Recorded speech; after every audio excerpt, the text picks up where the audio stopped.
Welcome to the very first ever vidcast for Dragon Age, the role-playing game tabletop.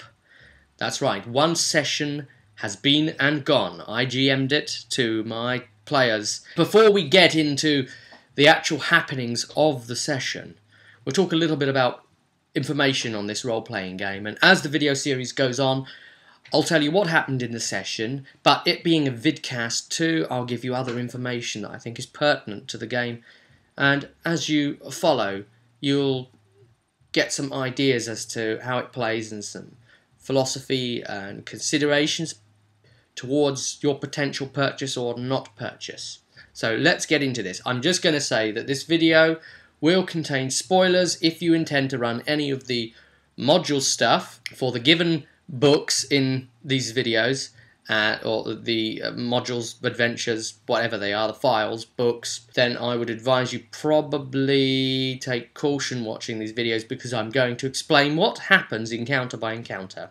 Okay, so you'll ruin the enjoyment for yourself. If you're going to GM it, or if you're thinking of GMing it, then stay here, keep watching, and let's get into this. Dragon Age Origins. It's a 3d6 bell curve type system. I like that a lot. Having to roll those 3 dice, it's a lot less random than just rolling a d20. I prefer it over a d20. There, I said it. Mind you, I also really like the percentile systems as well. Some people have described Dragon Age as kind of D&D light. I get where they are coming from there somewhat, but I think there is a lot of ways that it steps forward past the D&D type area and really strikes out into its own thing, really, and I suppose you'll experience that through me and these recap vidcasts. We start off as level 1s. The cap level is level 20. To get to level 2 needs 2,000 experience. To get to level 20, beta information thus far tells us, I think it's 123,500 experience. Whew. Yeah. As for experience, the way that works is really, really good. I think this is probably the greatest experience system ever conceived. If you want to watch a video that I made about that, then click the annotation on screen to be taken to it. It's very good if you haven't seen it yet. Watch it. Opens in a new window, as always, unless YouTube's bugging. They came out in tiers, right? So we have got tier 1, and that's where we are now. And it was one box set, one box. You can also check the contents of that box, annotation on screen, to see what that is, what you get in the box. But essentially you get all the rules in one go. So it's like a kind of a beginner box, but it is the rulebook. There isn't a main core rulebook to buy. And it takes you from levels 1 to 5. And it doesn't introduce everything straight away. So when Tier 2 box set came out, that takes you to 6 to 11, they introduced a lot of new concepts, a lot of new stunts, a lot of new procs, and a lot of new spells, a lot of new things you can make and create, and new elements and focuses and angles to your classes, and then the specializations. And so by breaking it up like that, they're actually making it easier to purchase box by box, because it really keeps the price down. They're only giving you what you need for those first 5 levels, and then for those next 5 levels and so on. Anyway, we're all focused on the first box, the first 5 levels, so let's keep the scope there. Tier 1. Now then, I decided to kick off the very first adventure with an 8 encounter adventure called An Arl's Ransom. Right, so this is a free PDF. All of you can play this, all of you can get this free. It is at Green Ronin's website. I'll whack a link in the info bar below so you can find that. Get it the PDF, check it out. You can run that for your lot if you want. We'll talk about it encounter by encounter, the session, how it went, and what I'm thinking of doing with it, and how this particular team took to it. Well, actually, you might actually want to consider, as a GM, getting box set 2 in as well. I'm going to stick a link in the bar for the second tier box 2. Just basically for the new stunts and things you get access to. But you know, if you don't want too much on your plate, then you could just keep it with the box 1. But there's a few things and new origins you can choose from as well, so you can have them start as level 1s with those things and start applying them right from the off. But it's up to you. I suppose the other angle is that the fact that the books inside box set 2 give you a lot more background lore, which give you that confidence when running it as a GM, so that the things you're saying to your players are a lot more authoritative, you know? Let's take a look at our party. First up, we've got a warrior who's a Templar in training, Amelia Soranus. She's done her own prequel recap stuff, so you can find out more about her in previous videos in the series, especially like her meeting with Talus in the early days. She has her own particular moral compass. Dragon Age is really a game where you need to come in knowing your character's moral compass, because it will be tested. There was a lot of, do you turn left or do you turn right? And you know, it could feel scary as a GM knowing that we're in a module, but it actually encourages the players to screw up plans by really going out, striking out. But you're supposed to then add stuff to that. You know, if they do some left, the consequences of the right come after them. If they go right, the consequences of the left come and haunt them. We've got the two bumbling heroes. That's how I see them. They're funny, they're comedic.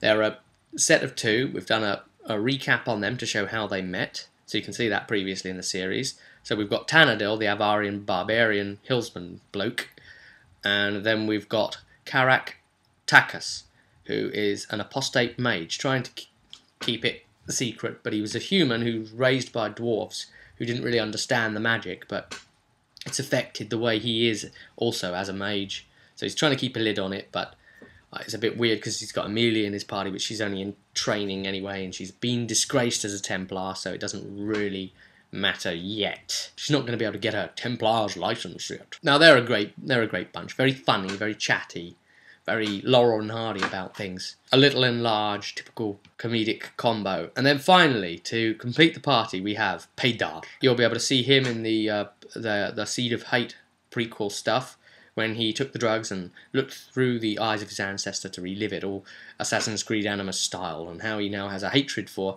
humans and mankind for what they actually did to the Dales, because unlike a lot of the other elves, he's actually experienced it fresh, even though he wasn't alive then. These things have left him embittered, and the way he now behaves. So, here's how it turned out. Dragon Age, as a roleplay game, breaks things down into encounters. So you have an adventure, it's got a name, then the adventure has however many encounters to it. Now they are either roleplay encounters, combat encounters, or exploration encounters. All encounters break down into one of those three. All of them. You gain experience per encounter, obviously based on how challenging it was for the team. Now I think this idea of breaking things into encounters with types to them is a really good structured way of helping you also to create your own content, because then that way you could look at it as encounters. I suppose it helps keep you organised, doesn't it? Mentally organised as to how many encounters your adventure is, and it'll give you an idea of roughly how long your adventure will run, rather than just like pages of texts. So it's really nice in that sense. So this is an 8 encounter adventure. Now I'll tell you what happened at the session. Amelia was first to arrive in the courtyard of Stenhold, where she's found a message on a message board somewhere in a town saying short notice, adventuring group required, mercenaries needed, good pay for short duration work, must come immediately, must be within 2 days' journey. So, you know, it was a very short notice thing. They needed close mercenaries. She's come along to it as part of her training to just try and make money, because she's dossing around at the moment. She's been relieved of her position, temporarily suspended from the training program of the Templars. So she's waiting there in this rundown area, this castle of Stenhold, owned by an Arl, and the Arl's armies are out on the doing their military drills out in the courtyards and going back and forth, and they're getting ready to do a military manoeuvre very soon. They're about to go out because there is an enemy army invading, and some say it could be enemy mercenaries, humans seen on the borders, unknown humans. Others say that it's darkspawn abound.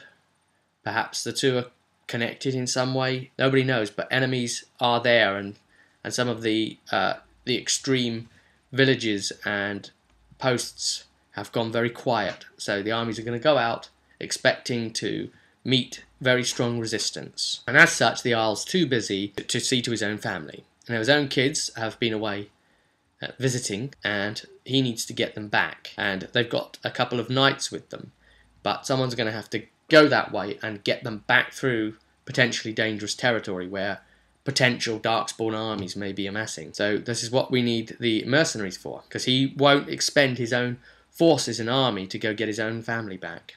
He'll put that task, what should be the most important, down as the work of soldiers instead and give it to mercenaries. Already everyone that meets him thinks he's a bit of an arse. He's also very short as well, and he's got that sort of short person's disorder where he's very snappy and angry as a result of it. Two of the players met in the courtyard. Amelia met Paydar. So Paydar turns up and they start having a chat, and the weather looks a bit drizzly, and they're looking around and they're seeing elves doing menial tasks, carrying bedpans and repairing rooftops and all that sort of thing. And they're just having a chat about, you know, how elves are mistreated, the elf slaves.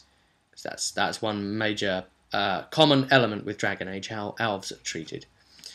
And just at that very moment, a commander of the one of those cavalry force commanders hits an elf around the back of the head, cuffs him, because he's carrying a whole load of saddles, and drops a few. He's trying to take them to the stables area, to the horses. And so Paydar and Amelia go over to him, and they start getting into this altercation. And heck, this is before even Encounter 1 has happened. We're actually waiting for the other players to turn up. So we said, okay, these are the first two that have arrived. I'm actually waiting for them to come to my house. So I just let the RP go, start already. They start having this threatening showdown. Of course, the commander's like, you're no one to come into my castle and start threatening me, knife ears. And he's like, yeah. Paydar's like, yeah, I don't want to be called knife ears. And, you know, they both start threatening him and saying, don't treat elves that way, or, you know, we'll do you in, basically. And he says, I can't believe that you'd behave so threateningly like that. I'll tear you apart. Anyway, what happens and even Amelia's doing it, and she's really pushing it herself, and she's pissed him off. So he ends up calling in the guards, and 12 guards came rushing in and all pointed swords at Paydar, and he hadn't, you know, he's got his hand down there at his blade, his threatening behaviour, and is getting angry at the guys, just considered as too much, and he's ordered them to arrest him for now and chuck him in the jail. So Paydar's already arrested before the adventure can even begin. So he's stuck in manacles at the front, like that sort of thing, and he's led down into the jail, kicked into the jail, and left to rot for now. Meanwhile, Amelia waits back upstairs, and the captain walks off in a big huff. So while Paydar's down in the jail, he starts having a chat with the jailer there, and the jailer, turns out he's an enthusiast author, so he's trying to write his book, which about an oafish commander who's makes potentially disastrous decisions for his land, and it's a sort of comedy. And Paydar's like, wouldn't happen to be based on this would it? From what I've heard about him. And they start having a bit of a chat, and you know, this toad gets free out of his pocket and starts hopping around, and he starts trying to chase it. And he's got a lot of character to him, but he's a bit bonkers. He's got this box of flies, and he opens his box up to try and call the toad back for a dinner treat. He's just a bit of a loon. But yeah, they start getting on. There's the sound of footsteps coming down to the jail, and even the jailer looks with some concern there. And then who comes in but the jailer, the actual jailer?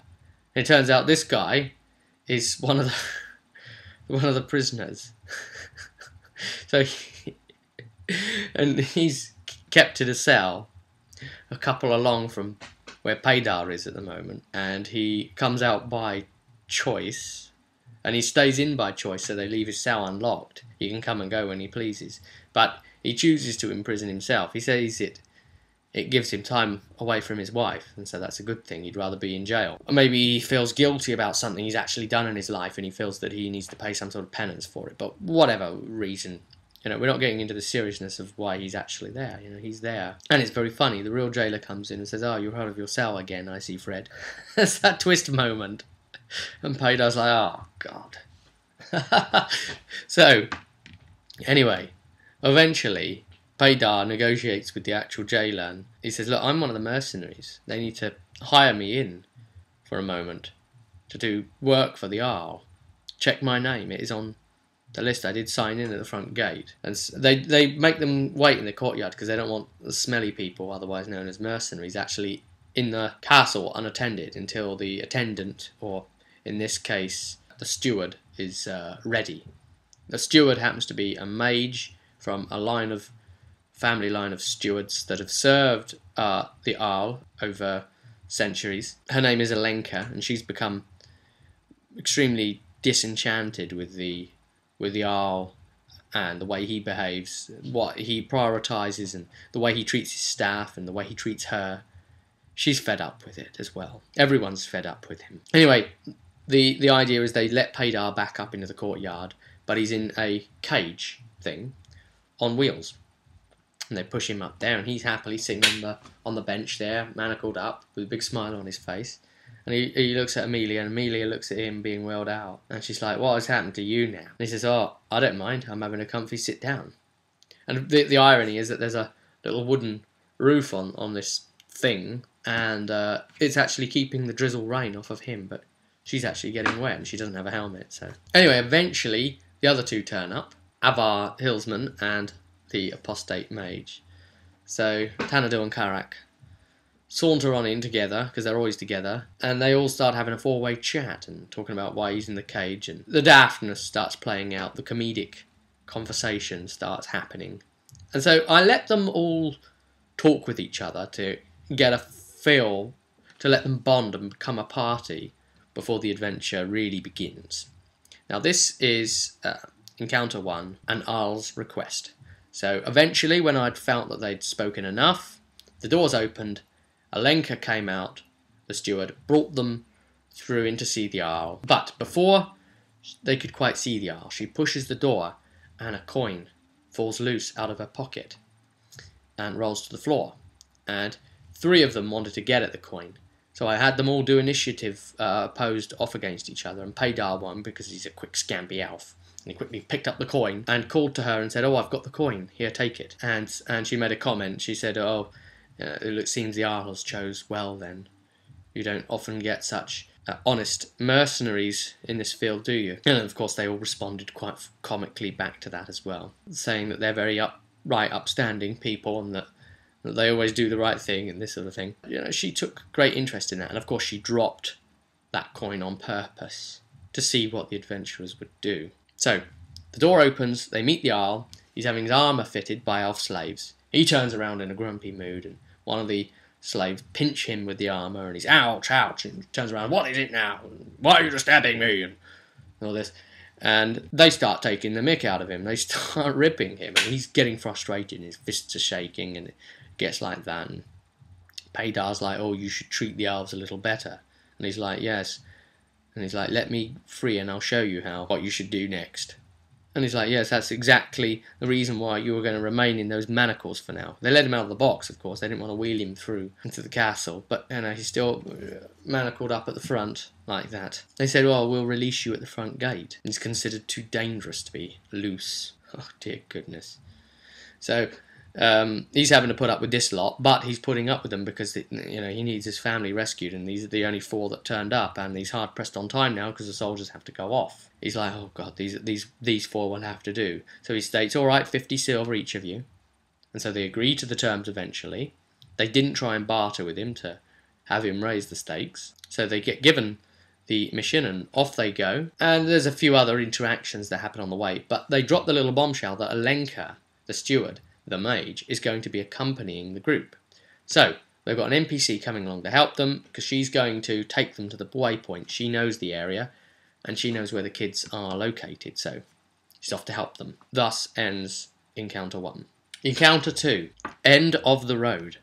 So they push on through some woods, come out of the woods, and they come to a chasm. There's supposed to be a bridge going over it, but the bridge is out. You can see the stakes where it used to be tied. Once they're about 10 yards away from the chasm itself, 20 yards behind them out of the forest, charge Darkspawn. So we've got 4 Genlocks and a Genlock Alpha. Yeah, Genlock Alpha. Oh my god, now that thing is nasty. This was their first combat encounter, and boy was it a fight. The module gave me strict instructions for how they are meant to behave, and of course they've got favoured stunts. So they come charging out with their throwing axes in hand and their melee weapons in the other hand. They throw their throwing axes, all of them, They got a really rubbish aim distance on those things, so they had to get quite close and then expend with a throw. The group started coming away from the chasm naturally a bit more towards the forest, so they were doing the sensible thing. And the Darkspawn didn't really do a lot of damage with their axe throws. Most people sort of dodged it and jumped out of the way of those attacks. And then the counter fight started, and the ranged people started ranging. And Alenka was doing... She's got a lot of access to like arcane bolt and that sort of thing. So that's quite damaging indeed.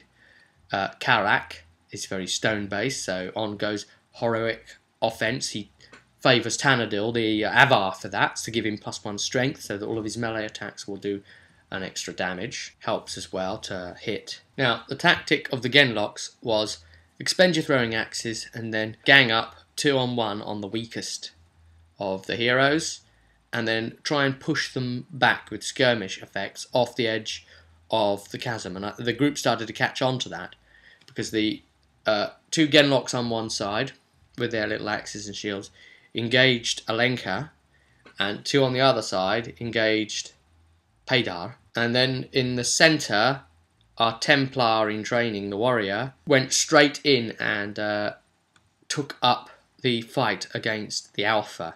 Now, the Alpha's really tough. He's got 7 armour to try and get through. Wow. Seriously. Wow. And he was really hard to hit. Amelia was finding it awful to try and fight him. And this fight really went on. I mean, it was a long fight. And they were getting pushed back and pushed back towards this chasm. And it almost felt like it was like a... I hate to say it, but I'm going to say it because I've had personal experience with this. And please don't get annoyed with me. World of Warcraft heroic dungeon run, right? You know, the extra hard version of the dungeon where you'll go in and you're really DPSing the mobs and trying to get them down, and then you wait for the the first target mobs to be brought down first, so that way all your attacking people that were fighting them can then get on the next ones and bring them down quicker. And it really felt like at the beginning it's really, really slow, because this one's being tanked, being held by the person that can take the most damage, heavily armoured one, and the side ones are being fought down so that the people fighting them can help with the Alpha, because he's completely insane to try and kill. And none of the characters would be able to kill him one-on-one. I mean, he'd just shred them up. The Genlocks are skirmish, pushing the heroes back towards the chasm. But the other thing is, then they can reclose the gap again, because the Genlock Alpha has a special a stunt ability called Tactical Skirmish. So it's not like the normal skirmish where you can move yourself or push your opponent. Tactical Skirmish, just for the Genlock Alpha, is where you can use a skirmish effect on your own Genlocks and push them 2 yards per stunt point. One of the Genlocks finally went down, and they started getting them down better on the left side here, but on the right side, Alenka was really badly suffering, and then she fell. She didn't have a room to even start getting her bandages out and trying to help herself, because she's just getting hacked at and attacked left, right and centre. And then they realise, right, Jesus, we've got to heal her. We're going to have to do something because she's in dying mode. So they Paydar runs across, uses his advanced movement as an elf. He's got movement 15 and he can run 30 yards. So this works out, by the way, as inches on the table, it's 2 yards to an inch, but it always rounds down as well. So if it's a funny number, you end up losing some. So if you're like movement 7, then it's 3 inches. So that's not very good, is it? It'd be nice if I had a bigger, really big table, and then just say, right, okay, inches are yards, or I could say centimeters are yards, or something like that. Where you really need to get a bit more real estate on your table anyway, then you really could do that anyway with centimeters. Now, let me just say, trying to GM this fight, running 5 NPCs and 1 allied NPC additionally, and dealing with the 4 player characters as well, all on the table, all represented by miniatures, I might add. Darkspawn were represented by a lot of my Warhammer Fantasy collection models, so just chucked a few like Savage Orcs there because they got shields in one hand and stuff, and they're quite small, some of those older metal ones, so I thought, oh, okay, that's more sort of Genlock size. And when I start needing the Herlocks and stuff, I can bring out Orcs, and then Alphas, I can start bringing out Black Orcs. So, yay, Games Workshop range. Paydar terribly failed his attempt at healing her with bandages, even though they'd got the genlocks off of her. And so then it was, they were forced to get across to try and heal her, and that was Karak jumped across to try and get her back up. And anyway, they managed to save her just as she was about to peg it. Just.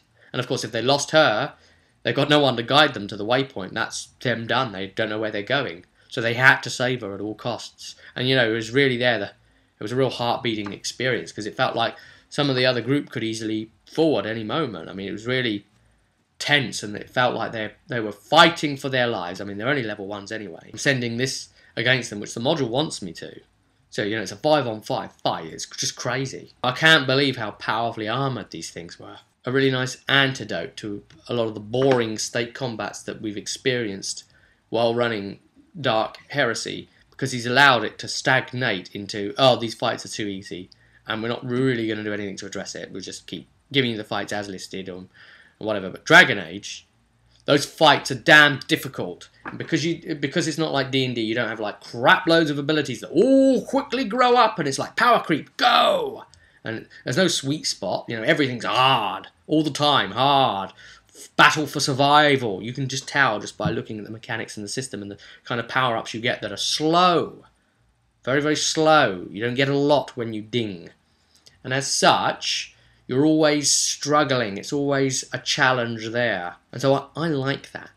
You know, living and dying, there's a real uncertainty there. And I know that a lot of D&D groups are kind of prone to becoming god mode, and a lot of guys like end up, you know, where their characters become gods, or, you know, demigods, or sort of, or just ridiculous shit like that, and it just doesn't sell. You know, that's not really fun for the player. You know, is it really? In the end, you want a challenge, and this was a challenge, but it was so hectic to try and run. I'm trying to manage the models, and I'm up, and I'm running from my chair, and I'm running for this thing, and I'm running to the table, and I'm doing this thing, and I'm quickly this check, and I'm running back to my stuff, and I'm rolling dice, and back to where my GM screen is, and moving this on the table. And of course, it's all the case of setting up scenery as well. Grabbing some things, some rocks, laying them across to represent the chasm, and showing where the forest line is, and this sort of thing, and making sure all the minis are placed in place, and of course the team has to wait. So that would be, technically that's a Dragon Age loading screen, isn't it? Tip of the day!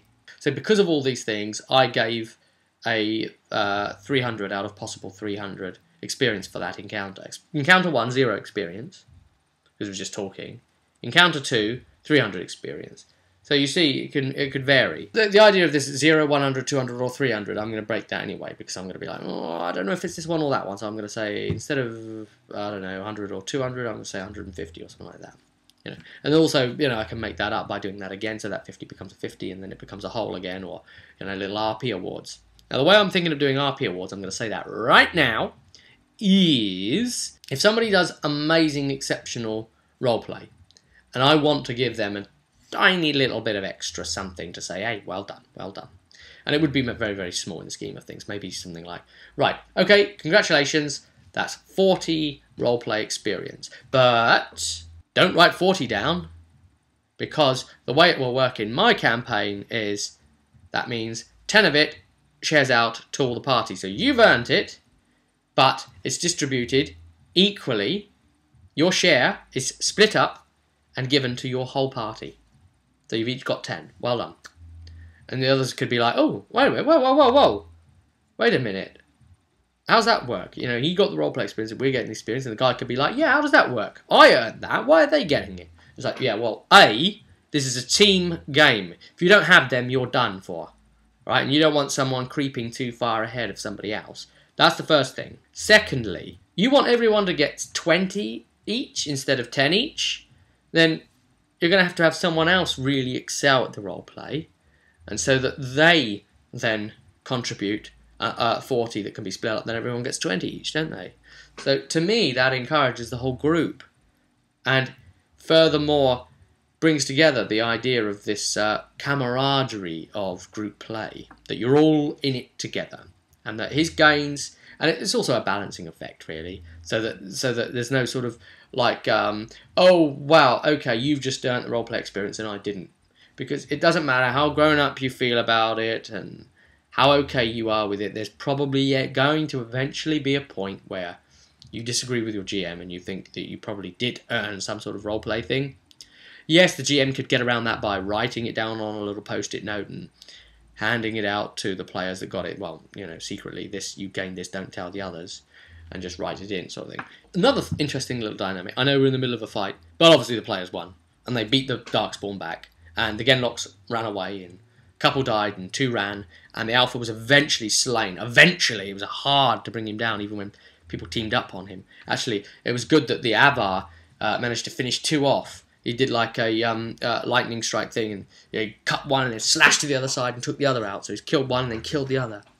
And of course, when enough Genlock die, they start taking willpower, courage tests or morale tests to see if they're going to run away. And as a GM, you really do have to try and remember that so you don't accidentally kill your party because you forgot, because they've actually put really hard things in place, but they're supposed to run away. An interesting roleplay idea that was going down, that Karak was being mischievous with his stone-like abilities. He's looking to theme himself with a sort of stone and earthen-based magic, and that's his projectile attack style as well. Hurl a lump of rock at you. So he's done this sort of RP casting thing where it's like doesn't cost mana, but it's the tiniest little trace of something, and he's made it appear as if other people, different members of the party, even Amelia, like have magical effects coming off of them. Bits of stone crumbling from their head or from their shoulders or something like that, or around their body. So that's quite funny. I suppose he's, trying to mess with Amelia there, but also, detract from it maybe being him and make her think, oh, one of the other people is actually secretly a mage and they haven't let it on. And all the spells he's tried to cast, he's waited till he's physically placed behind her, and that's a really good way to be using miniatures too, because he's behind her, so he's firing spells that she can't see because she's focused on fighting whatever nasty thing it is.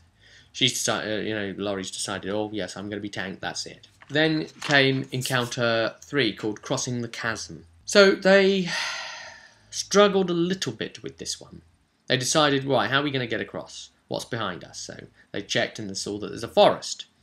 So they had Paydar, the elf, find a good tree with his skills of natural lore, and he picked a really good tree.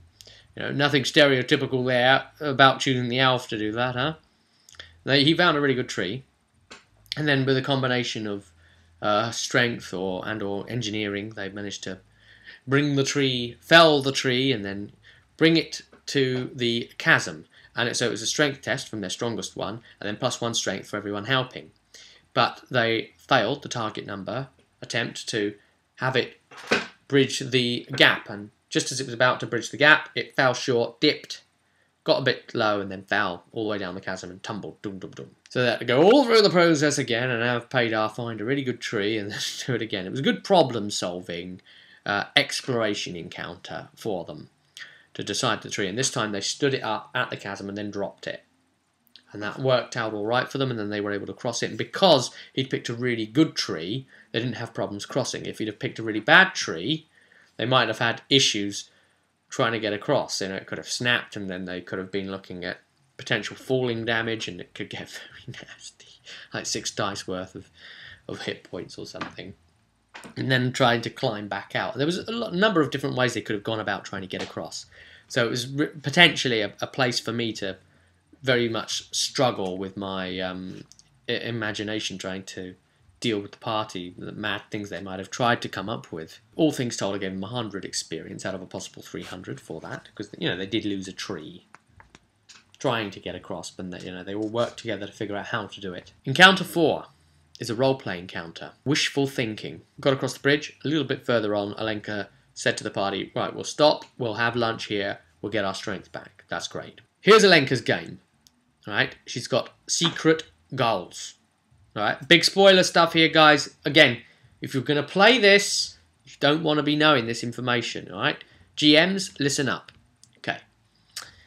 Alenka wants to have the children taken hostage. Not in a bad way, not to hurt the kids, once they find them. She's working actually with one of the knights at the other end, Sir Blaker. And she's even got a secret code word to say to him once they know the game is on. They want to capture the kids in a way that the kids won't even know that they were captured. So basically they are there with their guardians for the moment. You know, they're hostages, and then she goes back to the R and says, we're taken by brigands or whatever once we'd arrived, and they were demanding a ransom, and then the R would probably pay the ransom, however many gold sovereigns. And she was even saying to the players, you know, oh, you could have got more out of the R, you know, only 50 silver each. All of this thing, dropping the coin, other way she's been testing them and talking to them to try and figure out who's the most unscrupulous and most mercenary for monetary gains amongst them, because those are the ones she wants to try and appeal to. And if need be, split the party. And if need be, have them kill the other members of the party, or trying to arrange for their demise. So this is really serious, because we've got an NPC in the midst of the party who could actually, straight from the off, sever them. And so she decided, right, I'm going to try and just deal with two at once here. So I'm going to isolate the two bumbling idiots. I'm going to isolate the Avar and the apostate. She knows he's an apostate, and so she's got leverage on him for that as well. So she suggests that the other two go off and get some game and some fruits and things like that, and go forage nearby. So she actually suggests it, and they're a little bit suspicious as to why she suggests that. So, but anyway, they go and do it. They comply. So I have Laurie and Pete, Amelia and Paydar leave the room and go upstairs to a different level. Meanwhile, I'm down in the gaming room.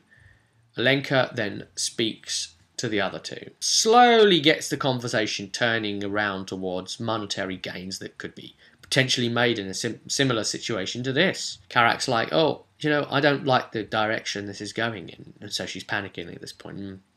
Maybe he's not a very good sale. And so what they are then doing is actually trading notes with each other and having this secret conversation with each other about how to handle what's going on. And so that left me as a GM sort of second and guessing, triple guessing and quadruple guessing quite what they mean, because at first they seem to be really against it. And then when she explains that they can get a heck of a lot of sovereigns out of it, a lot, like 50 gold sovereigns rather than like 50 silver, you know, they eventually start changing their tune, and then they agree to it all, and she eventually gets the two of them to agree on side to this dastardly scheme of pretending to capture the children and then demanding a ransom, but actually sharing it all between themselves. She says, what about the other two? And they say, well, you know, if they get in the way, they get in the way. We'll dispose of any problems. They seem so reluctant to want to do it initially, and then they change their minds.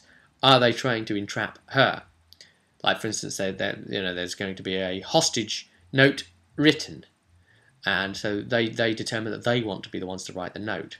But she'll go back and deliver it, of course, once the time comes. But, of course, the other two members of the team don't know. They haven't been told what's going on. They haven't been approached with this. Just how moral and ethical will Paydar be? He hates mankind. Will this strike versus his ethics? Now, that's interesting, right? She didn't want to try Amelia at all. But she figures, oh, later on I'll maybe try putting it to Paydar last minute. We'll see. I'll see how I feel and play it by ear. Once the final encounter comes and they find the kids, the conversation will secretly get round to the fact of, oh, we're not taking the kids back, we're going to pretend to run this hostage scam. Any players that didn't go along with it fight potentially to the death over it, which could be a real party splitting thing, but hey, that's Dragon Age. You know, even in the computer game, your party can turn on each other and fight. That's, you know, that can happen. It's a pleasure to get to try and tell a story with a table full of players, and where I don't even know what's going to happen next. See, have they finally come round and agreed to help her with this scheme like they say they have? The two of them are on board, they said, or are they just saying that they'll do that so they can have her expose herself and then turn on her? What's going to happen? Are we going to have the party fighting itself? Which way's Paydar going to go? Do they want to play her and get all the money for themselves? What is the intention here? Encounter 5, Strike After Dusk. The sun has gone down. They're walking through the forest. They're on a trail that leads up through it, that's cut out of the forest. 2 blight owls appear. Horrible, hooting, howling, oversized things that are very, very powerful and difficult to hit. Their defense is incredibly high to try and penetrate. Far too high really for these players to hit by normal means, and they're coming in and flying up. So we've got the flying rules being used then, and they're a little bit more complicated. The circle and fly high and fly and dive and all these sort of things that they can do. And instantly the players had to decide where they're going to stand. So they decide they're going to try and run off the road and get cover at different places. So they managed to roll varying sections of cover against potential owl attacks that gave them up to +3 defense because of the favourable positioning in some cases. Amelia and Alenka decided to stay on the road instead and try and fight them. So Amelia tries, swiping with her melee weapon because, I'm a warrior, I should be able to do it all with my sword, but she can't kill the owls and she's getting frustrated, so she's like, I'm going to switch to the crossbow now, and the others are trying to fire up at her and up the owls, but of course when they fly it adds a certain amount of yards in height as well as the range of yards they are away, so it was really making the shots extremely difficult, and Paydar couldn't quite hit them either with his bow, his longbow at that, because he's firing at long range and there's extra modifiers against it. It's a really high defense to try and beat with that 3d6 plus. Even then, he just wasn't rolling high enough to really do too much to owls. Eventually, spells started working because they don't roll to hit, they just roll to cast, and that is really the element. It's blight owls, they're in the sky, spells, ranged magic missile type. That is the ones to bring them down. And they eventually managed to do a knock prone stunt on one of the owls. So it actually knocked it out of the sky, and then it took some fall damage, and it's on the ground, it's knocked out of the sky. And that was really inventive by the players. There's nothing in the module saying, it'd be really good if they try and knock prone, won't it, to the GM. Nothing like that. It was just one of the players came up with this idea of knocked prone, and I loved it. And so, he shot it out of the sky, knocked it down, and they were able to attack it and mash it up, and they eventually did the same to the other one. So they struggled at first trying to hit the thing until they figured out a way to stop it, basically. The reason these owls are even blight owls, it's the way it works, because we know there's a growing blight. We know the events of what's happening in the world at this time, those that have played the computer game. So the blight is something that spreads and taints the land. Creatures even become affected and changed by it, and so they become evil darkspawn as well. And of course, consuming blood makes you partially darkspawn, and you're then tainted. And in fact, that's what Grey Wardens are. They are partially darkspawn because they've drunk darkspawn blood as part of a ritual. Encounter 6. Waypoint Massacre. They come upon a sign of a flickering, dying fire in the dark through the forest. This is the place, the waypoint that Alenka's been leading them to. They had Paydar scout ahead to check that everything was okay, and he reported back fine. Went into the camp and found it to be completely quiet. There are some bodies there. There are actually a number of dead guards all around, but their checks to try and spot them failed, even though they reignited the fire to try and increase visibility. They did find a combination of some darkspawn and some a blight wolf present, however. Dalish Elf managed to find some tracks, at least 6 sets of tracks, and he managed to work out at least one of them is a child's tracks. They are spending quite a long time here, mucking about really in this camp, and they check the overturned wagon that has had a wheel sheared off, and they go in and start searching around and that sort of thing, and eventually find a lockbox, and Alenka, once Paydar, gets it open, and Alenka points out, oh yes, that's the children's money, but she doesn't like comment about the idea of him taking it out and pocketing it like he did. She made no comment. She's just, interesting. Does that mean you're a bit mercenary as well?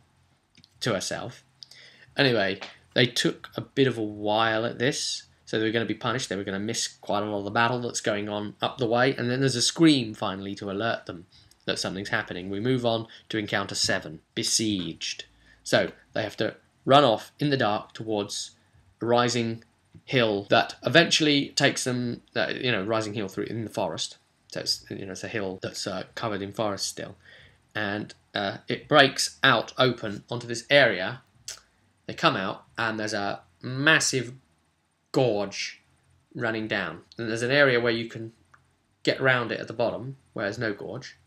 Then on the upper side, right on the other side, is like this little ring of stones where there's like a natural defensive formation, and there's a hill that goes right down into the south, so you have to go uphill to get at this formation. There's a path, a switchback trail that goes up the hill. So if you're taking the trail, you don't take any modifiers of trying to go uphill, like slowed speed and all that sort of thing. And there's Darkspawn at the bottom, and they're charging up the switchback trail to try and get to the top.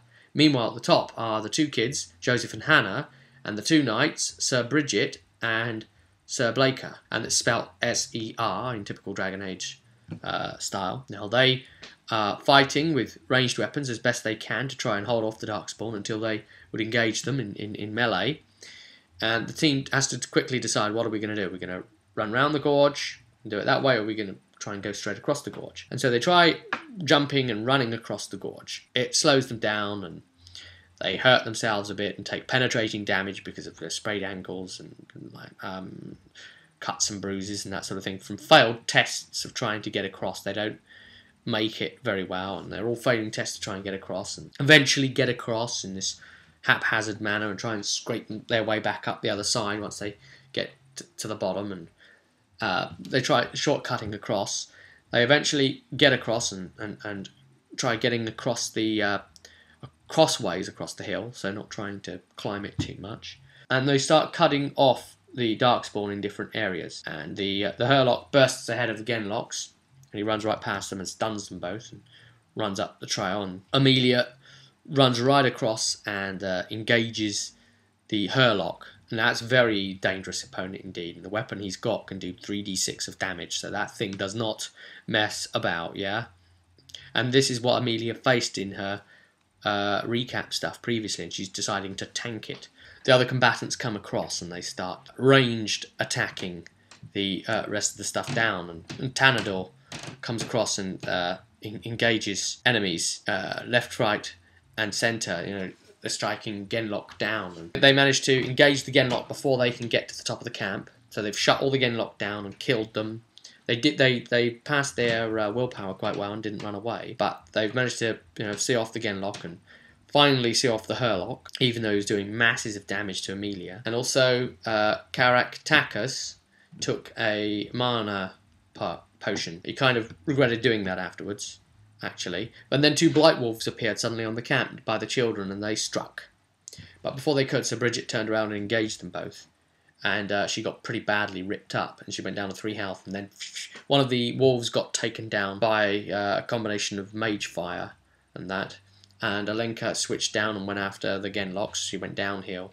Karak did really well taking out that wolf to keep the children safe. Bridget went down and started dying, so she was 0 constitution and dying, so they had to get across and save her. I think it was Karak went across and did a 3d6 heal spell to get her back up on her feet. That sort of thing. And there we have it. A Darkspawn and those two Blight Wolves finally defeated. No casualties for the players. They got through it quite well. Everyone was really tired by then because the combats took quite a long time because we're not used to the system either.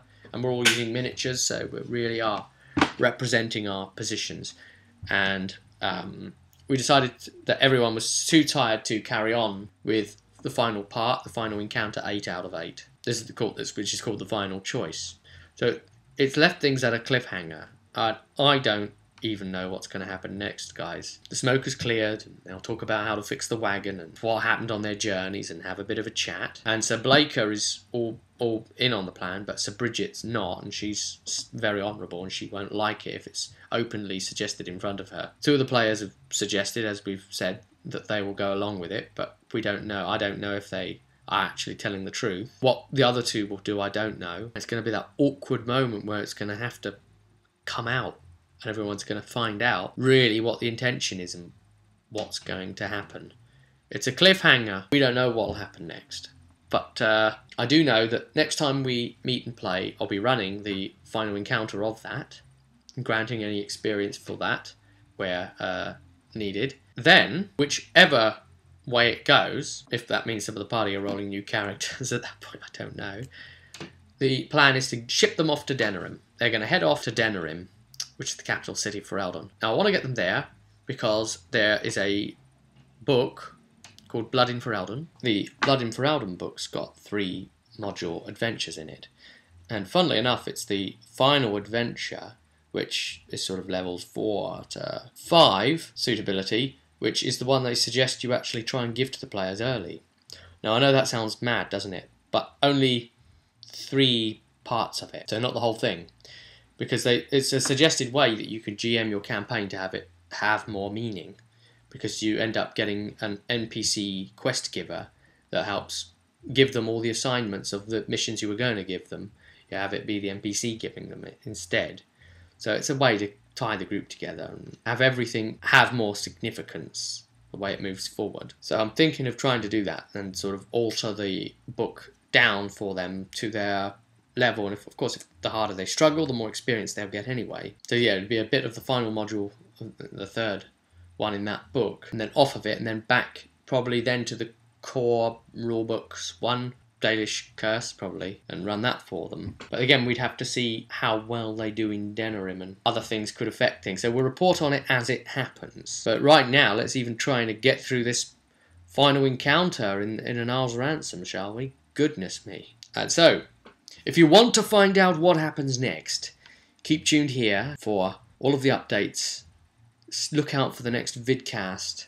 After it's happened, we'll be reporting it in, and I'll give you more thoughts and feelings on playing in this system and follow the adventures of this party. What do you think's going to happen next?